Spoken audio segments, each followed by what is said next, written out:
আরেকটা বাচ্চার জন্য ফান্ডিং করছি, বাচ্চার চিকিৎসার জন্য প্রয়োজন ছিল 2.5 লাখ টাকার মতো, ফান্ডিং করছি 3,80,000 টাকা। কারণ 3,80,000 টাকা দেওয়া ওই টাইমে আমার পক্ষে সম্ভব ছিল না। 3,80,000 টাকার মতো 50 সাল। এখন আমি একজন ব্যস্ত মানুষ, আমি ফান্ডিংটা কইরা ওই বাচ্চার ফ্যামিলিরে দিছি। বাচ্চার ফ্যামিলির মানুষ কি করছে, আমার মুখ দিয়ে কথাটা বাইরে হইতেছে না। আমি এই জিনিসটা কোনো কইতে চেয়েছিলাম না, বাট আজকে লাইভে কয়ে দিলাম আমি আপনাদের একটা উদাহরণ দেওয়ার জন্য।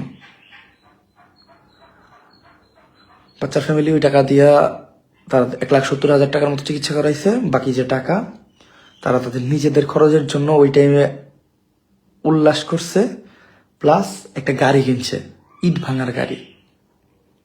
ঠিক আছে, ইট ভাঙার একটা গাড়ি কিনছে। আমি জানি না কত টাকা দিয়ে কিনছে গাড়িটা। ওরা ভাবছিল 1,70,000 টাকার যে চিকিৎসা ওটাতেই বাচ্চা ঠিক হয়ে যাবে, কিন্তু না, এটা হয় নাই। বাচ্চারা চিকিৎসার জন্য আরো টাকা প্রয়োজন ছিল। পরে আমার ফোন দেয়, আমার ফোন দেওয়ার পরে আমি বলি আমি তো যে টাকা দিচ্ছি বাচ্চার চিকিৎসা আরো বেশি হওয়ার কথা। উনি বলে যে না, ওই টাকার চিকিৎসাই হয় নাই, আরো টাকা লাগবে। আমি কিছু আচ্ছা ঠিক আছে, আমি দেখতেছি।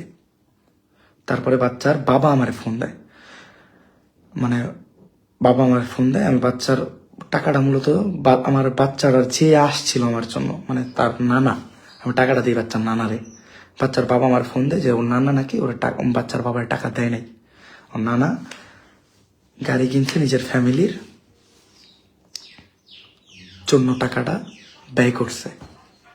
এই কথাটা যখন আমি শুনি আমার অন্তরটা ভাঙ্গা জায়গা, কয়েক টুকরায় ভাঙ্গে। এই জিনিসটার পর আমি প্রায় 4-5 দিন ডিপ্রেশনে ছিলাম। এমনকি এই জিনিসটা আমি এখন পর্যন্ত শেয়ার করতে পারিনি আপনার সাথে, আমার কোনো সাহস হয় নাই। আমি আপনাদের টাকা আপনারা দিচ্ছেন চিকিৎসার জন্য, আমি করাইতে পারি নাই। পরে বাচ্চাটা মারা যায়।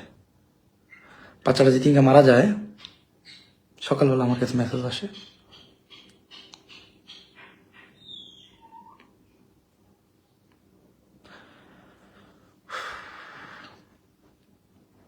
ওই দিনকার থেকে পরে আমি মনে করেন নিজের আমি ক্ষমা করতে পারি নাই।